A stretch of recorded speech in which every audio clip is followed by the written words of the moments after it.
Chaitanya Prabhu Nityananda Shri Advaita Gadadhar Srivasadi Gaura Bhakta Vrinda Hare Krishna Krishna Krishna Hare Hare Hare Rama Rama Rama Hare Hare. Hare Krishna. Sorry for the delay today. So today we shall be continuing from the first canto of Bhagavatam, third chapter, text number 2.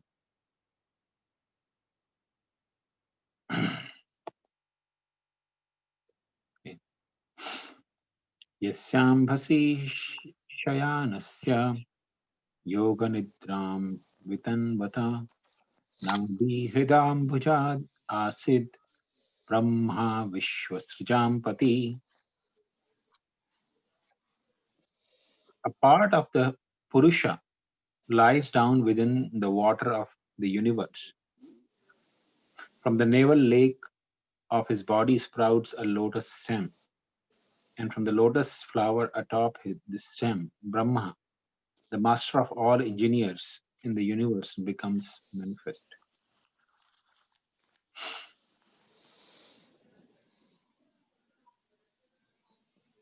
So here we are getting the account of the creation. Mostly people who are conversant with the Vedic culture, they know that Brahma is the creator. But here we understand that Brahma is actually created from the navel of Lord Vishnu. From the navel of Lord Vishnu comes a lotus flower, on top of which Brahmaji is born. And here the word Srijam, Vishwa Srijam Pati, is very significant. Srijam means, those who actually are kind of engineers. They make things manifest. So Srijam is not really in the terms of creation. Srijam is in terms of manifesting. Just like Krishna also says in Bhagavad Gita, Paritranaya sadhuna vinashaya chittashkita. Where's that verse? Yada yada hi dharmasya glanir bhavati bharata abhyuthanam adharmasya tadatmanam srijamyaham. Srijamyaham means, Krishna says, I manifest myself. So Srijam is never used in the terms of creation. It is used in the terms of manifestation. So engineers are the people who take the ingredients and make the things manifest. Like say this home where we are living in. The ingredients are taken by some engineer, put it together and given in a shape in the form of a home. You can see behind this is a lamp here. So this lamp also, somebody took the ingredients, put it together, and they may say that, oh, we created this lamp, but there's no question of creating the lamp. They manifested the lamp. So this is actually very significant. So Brahma Vishwasrijampati. Vishwasrijam means, Srijam means engineers. So in the whole world, in the whole creation, there are so many engineers. So the Pati or the master of all the engineers is Brahma, because he is the primary creator in this creation. We may feel proud that, oh, I have 2 children. We created these 2 children. But we didn't really create. The soul is part and parcel of Krishna within the body. And the bodily ingredients are also taken from this, creation. In fact, all the ingredients within our body are also taken from this creation. So there is, Brahma is actually considered the, in one way, the father of all the living entities. Pitamaha. So Pitamaha is the word which is used generally for Lord Brahma. Lord Brahma, he is considered the grandfather of all the living entities. Pitamaha. So Krishna expands himself into different forms to create this material world. Krishna personally has nothing to do with this material creation. Just like a king may also give command to create a prison house, a newly constructed prison house, which is constructed under the order of the king. But king actually has nothing to do with the creation of this whole prison house. But yet, prison house is constructed under the order of the king.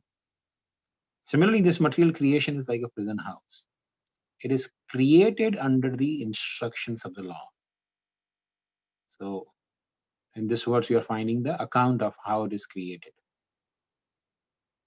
So, first of all, we understand that this creation is created by the Purusha avatars.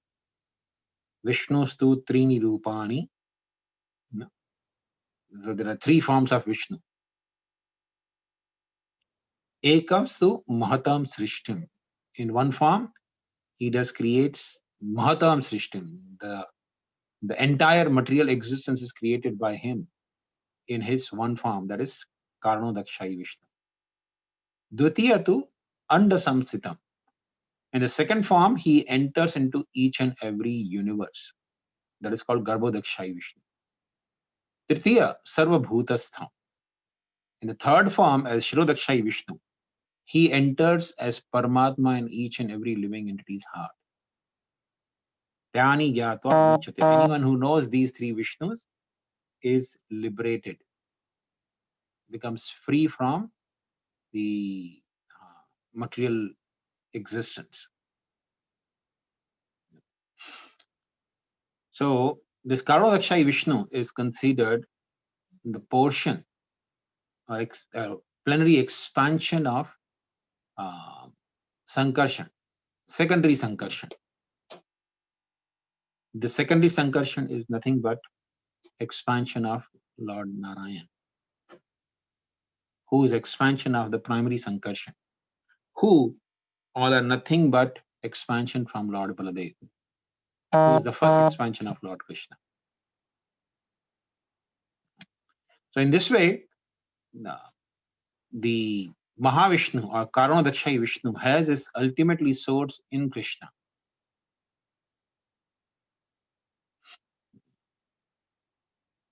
And this Mahavishnu, he lies on the ocean of Karna Jala. So,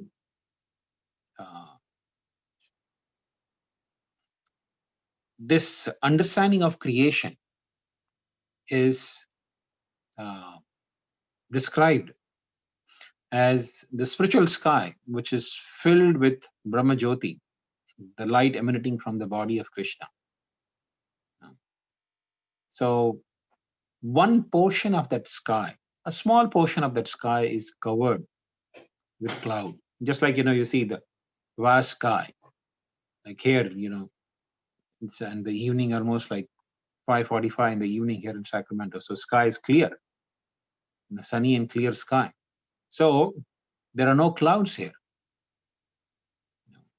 But if we start, flying in different directions, you will find some portion of the sky might be covered with the cloud. So similarly, in the spiritual sky, which is filled with Brahma Jyoti, the illumination coming from Krishna's personal form, that permeates the entire spiritual sky. And that spiritual sky is called Para-Vyoma. Vyoma means sky. So it's a Para-Vyoma, means it's a spiritual sky. Not the sky like we see in the material world.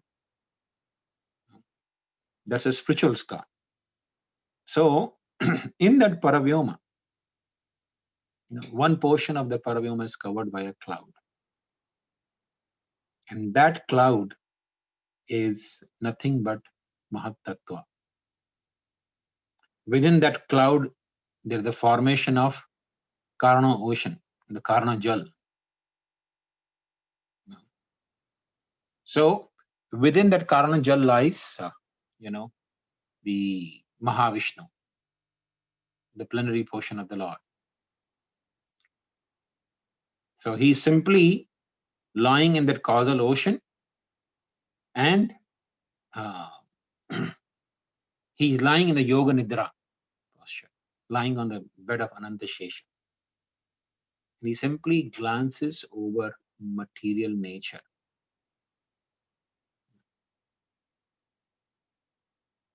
So at once, the first ingredient that is manifested is Mahatattva. Mahatattva is the very first ingredient for material creation. So it is beyond our capability or comprehension. What is this Mahatattva? Mahatattva is a very subtle form of material ingredients. All the ingredients are there in Mahatattva, but the entire Mahatattva is in a very subtle form. Cannot be visualized or seen through our eyes or through our senses, cannot be perceived through our senses. So this Mahatattva, when it's glanced, by the Supreme Lord, which is the glance of the Lord is filled with living entities. Innumerable living entities are there within that glance.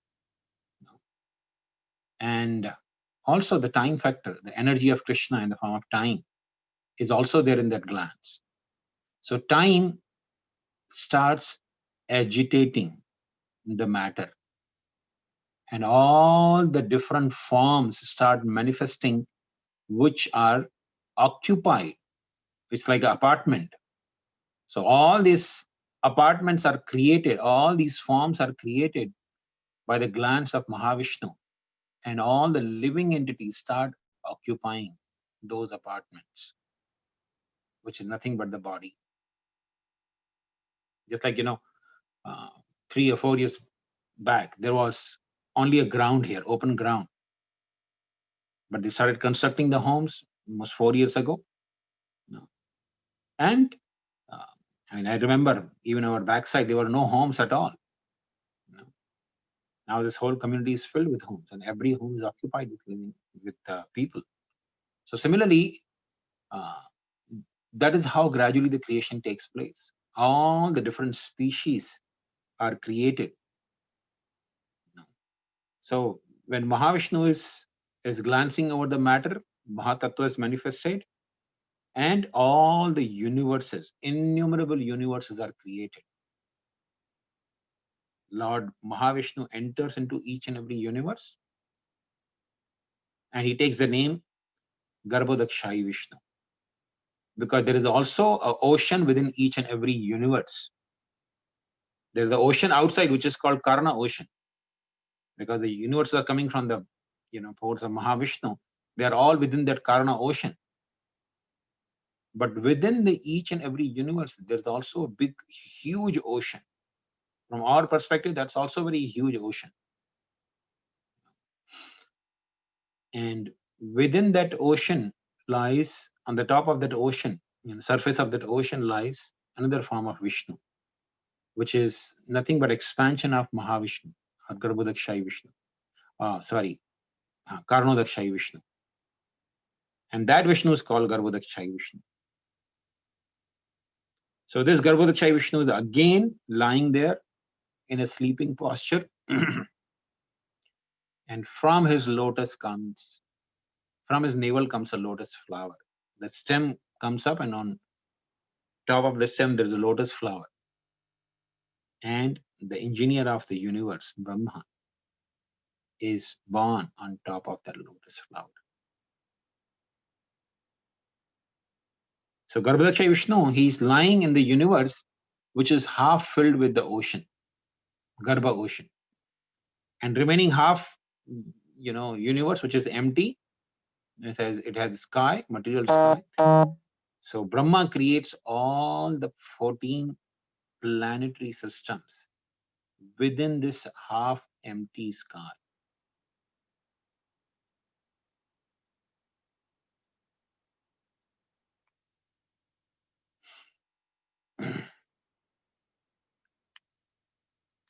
So from this Garbhodakshai Vishnu's navel comes a lotus flower, which is the birthplace of Lord Brahma. That is what is being described here. And Brahma is the father of all living beings. He's the master of all the demigods. So demigods are also nothing but engineers. They also do srijan. Srijan means they manifest the things. Like, for example, it is said that rains are caused by Indra. So wherever we see the rain coming down from the sky, we know there is an engineer behind that rainfall. His name is Indra. So Indra is also an engineer. He makes the rain manifest. How he does it? Simple but very sublime process he follows. With the help of sun, planet, he extracts the water from the surface of the earth, which takes the forms of cloud. And clouds take 180 days, approximately 180 to 190 days to mature. So once the cloud is formed, it takes about 6 months for the pregnancy of the cloud to develop. Just like, how the woman becomes pregnant, the embryo has to grow. So similarly, the moment the clouds are formed, the embryo grows. The clouds also grow for some time. And the scriptures describe that it takes approximately 6 months for clouds to deliver. The delivery comes in the form of water, the rainfall. So once the clouds are formed, they take 6 months. They remain in the sky for 6 months. And only after 6 months, they deliver the water in the form of rains. So this whole mechanism is controlled by Indra. He's also an engineer. So in Vedic culture, they used to actually observe the formation of clouds. There are certain days in a year. Certain days in a year, like, the very first day of the Chaitra month, which is also most of the Hindu or people from India celebrate as New Year. In Gujaratis, in South India, or even in Maharashtra, they consider the first day of Chaitra month, which comes in month of April around, that's considered the new year. So the weather on that particular day, the pattern of the weather on that day, or somewhere around that day, when the moon is situated in a particular constellation, one can actually observe the weather and precisely predict what will be happening throughout the year in the terms of weather. That's how they used to do weather forecast. They didn't had any satellites or sophisticated instruments or some spaceship to go up and observe from the sky. Simply by observing the sky, the wind, and the cloud formation, one day in a year, they could predict the weather for the whole year. There used to be expert Brahmanas who had learned it in that science. So, but nevertheless, Indra is also engineer. The demigods, all they are engineers. Brahma is the father of all these engineers.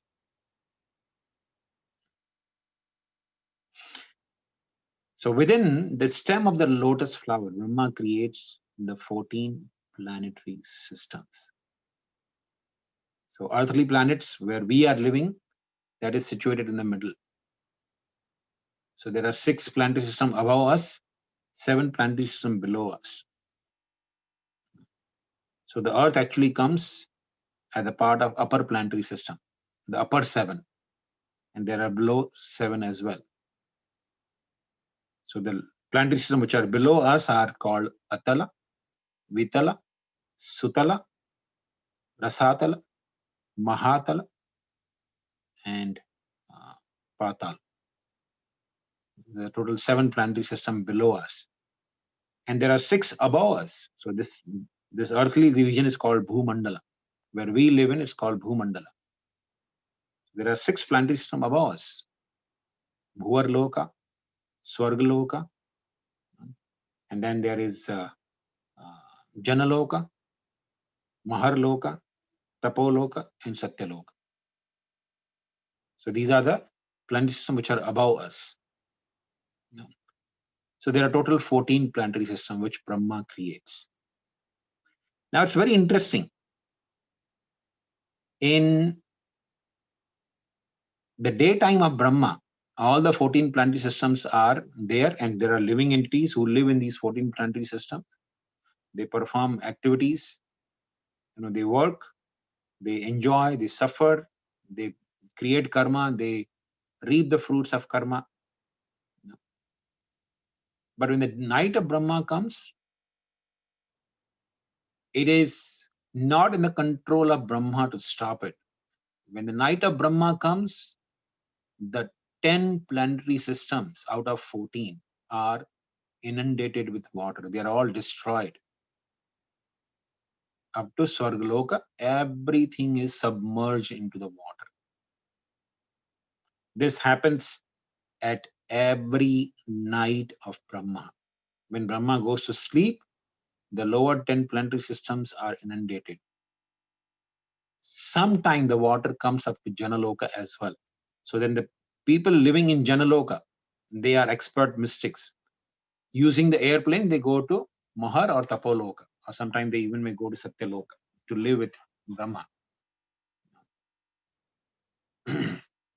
So, but Brahma has no control over the universe. The 10 planetary systems are destroyed. And as soon as the day of Brahma arrives, Brahma again creates. The water automatically subsides, and Brahma again creates the other 10 planetary systems. Now, it's very interesting. Not only Brahma has no control over the dissolution, but whenever Brahma begins the creation at the next day, he always makes sure that there are total 14 planetary systems within the universe. Now, sometimes people think, oh, Brahma is so powerful, but he's not independent. Now, just imagine if I was independent, today I may create 14 planetary systems. Tomorrow I think, I've been creating 14 for such a long time. Today I will create 15. Or maybe let me create only 10 this time. No. Every single day of Brahma, he creates 14 planetary systems. Not a more, not a less. What does that mean? What does that indicate? It indicates a lot. A sensible person will actually put a question. Why is it that Brahma creates only 14 planetary systems? Because he is bound by the instructions of the Lord. The Lord has given instruction to Brahma to create 14 planetary systems.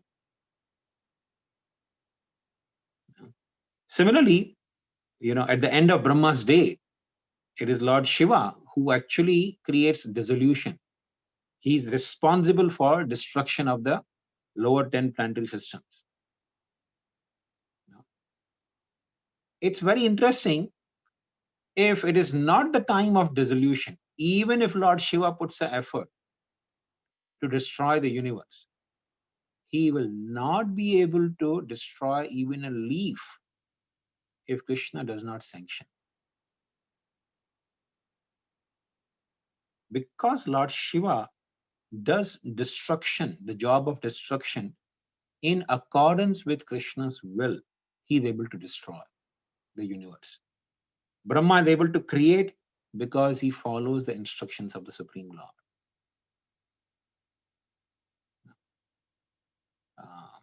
Bhaktivinoda Thakur has written a beautiful song. Tava ichha mate Brahma korena srajan. Tava ichha mate Shiva korena samhar. Tava ichha mate Maya sirjay karagar. So he says, my dear Lord, Shri Krishna, it is only as per the instruction or will of your supreme authority that Brahma creates. It is only by your will that Lord Shiva is able to destroy the whole universe.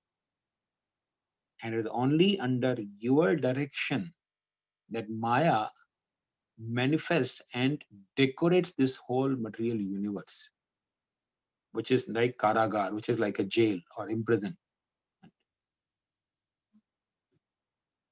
So, because everyone, all the devas, including Lord Mahadev, they are all subservient to Krishna's will.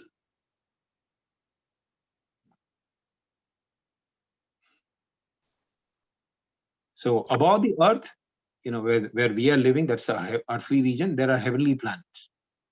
And below the earth, there are 7 lower planetary systems where mostly the demoniac descendants of Diti and the Nagas, they live. So mostly the snakes and the demons, they live in the lower planetary systems, and all the devas, they live in upper planetary system.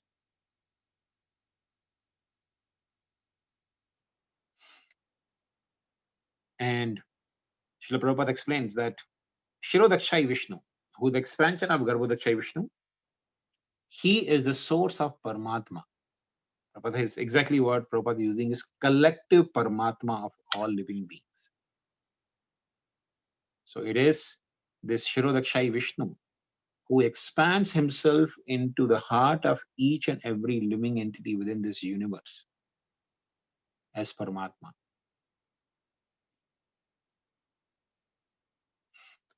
We go to the next slide. So from Shirodakshai Vishnu, all the incarnations, they appear within this universe. That's very interesting. Let's try to understand this subject matter a little bit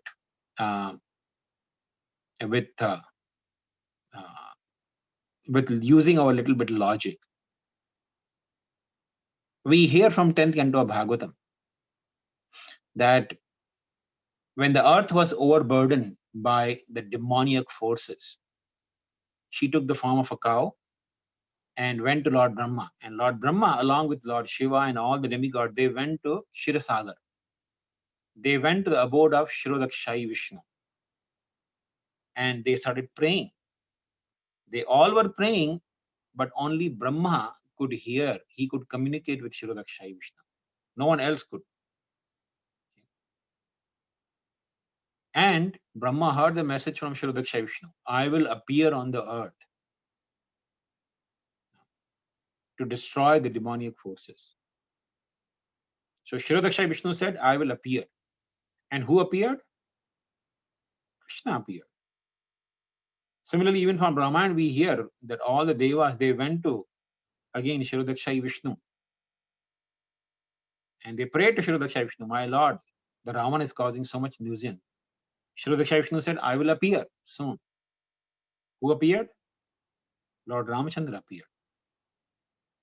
So, one may conclude in this way that since Shirodakshai Vishnu said, I will appear, and Krishna appeared, and again Shirodakshai Vishnu said, I will appear, and Lord Ramachandra appeared, that means Vishnu is the source of all the incarnations. One may conclude like that. It appears like that. But Shirodakshai Vishnu is the expansion of the Lord within this universe to play the official role. There's no difference between Krishna and Vishnu. There's only one person. There are no two persons involved here. There's only one person. God is one without a second. So there is no second God. There's only one God. So there is no difference between Vishnu and Krishna. Yet, Lord Vishnu is the plenary portion or expansion of Krishna. How do we understand this plenary expansion or portion? This can be understood through the example of the moon. So moon has total 16 colors or 16 phases from dark moon to full moon day. The total 16 phases of the moon. So dark moon day, no moon is visible. Full moon day, there is a full moon visible. And in between, there are 14 other days. Prathami, Dvitiya, Tritiya, Chaturthi, Panchami, Shashti, Saptami, Ashtami, Navami, Dashmi, Ekadashi, Dwadashi, Trayadashi, and Chaturdashi. There are 14 different phases. And each day you can see the moon with little more and more light. Like Pratipada, you will see a very thin arc of the moon. Second day, you will see little more. Third day, even more. On Ekadashi, you may see, much bigger moon. But on Purnima day, you see the full moon.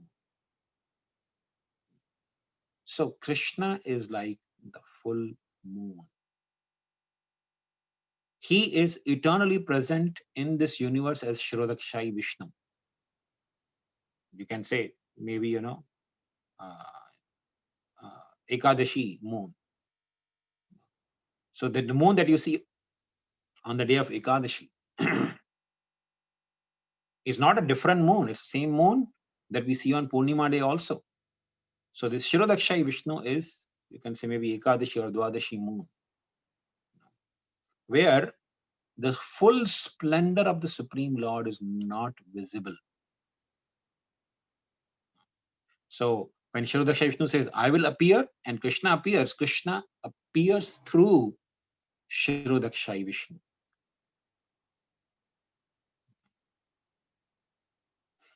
So all the incarnation, they actually appear within this universe, from Shirodakshai Vishnu. So one who knows this plenary expansion of personality of Godhead, he becomes free from birth and death. Tani Yata Vimuchyate. Anyone who knows, especially these three Vishnu forms, Garbhodakshay Mahavishnu or Karnodakshay Vishnu, Garbhodakshay Vishnu, and Shirodakshay Vishnu. Anyone who knows these three Vishnus means the person knows the creation, how the creation takes place. That person is bound to be freed from the cycle of birth and death, becomes liberated. So material nature has no power to create without the power of Purusha. Just as, a woman cannot give birth to a child. You see, a woman cannot give birth to a child without connection with a man. The potency of the man, when injected in the woman, then only there's a child. Some people may say, oh no, nowadays there is no such need. But still, the potency of the man is taken and injected in woman. Then only there's a child. There is no possibility of childbirth without that. So this Prakriti, this whole material creation, which Krishna says is working under my direction, Maya Dakshina Prakriti. So this Prakriti is working under Krishna's direction, is able to manifest all these different living entities because of the touch of the Purusha, the Supreme Purusha, the Supreme Lord. So the Purusha actually impregnates the Prakriti. And Prakriti delivers all the different forms, different children. So we are all children of Prakriti. So we shouldn't accept these foolish atheistic theories that there is no God.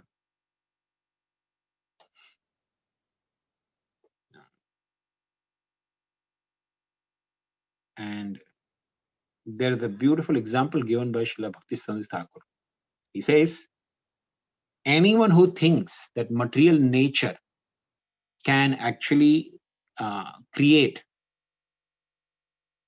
on its own without the touch of Purusha, that person is like the person who has logic that wherever there are nipples, if you press the nipples, there'll be milk.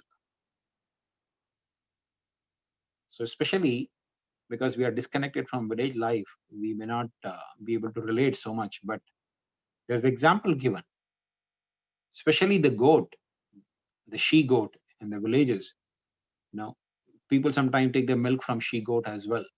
You know, to, because those who cannot digest the cow's milk, they generally use the goat milk. So the she goat especially has nipples under the neck, also a set of nipples. Not nipple actually, there's a hanging flesh which appears like nipple. So if somebody thinks, okay, there's a nipple, the udder under the goat, and there's a udder also under the neck of the goat. So I can maybe take out the milk from there as well.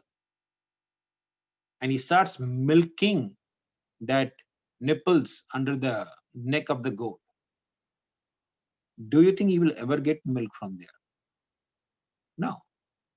There's no question of getting milk by milking the neck of a goat.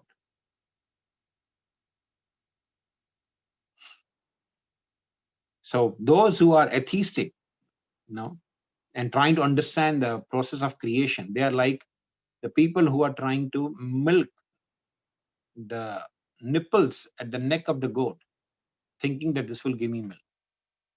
In other words, their endeavor is futile. They can never understand how the creation takes place.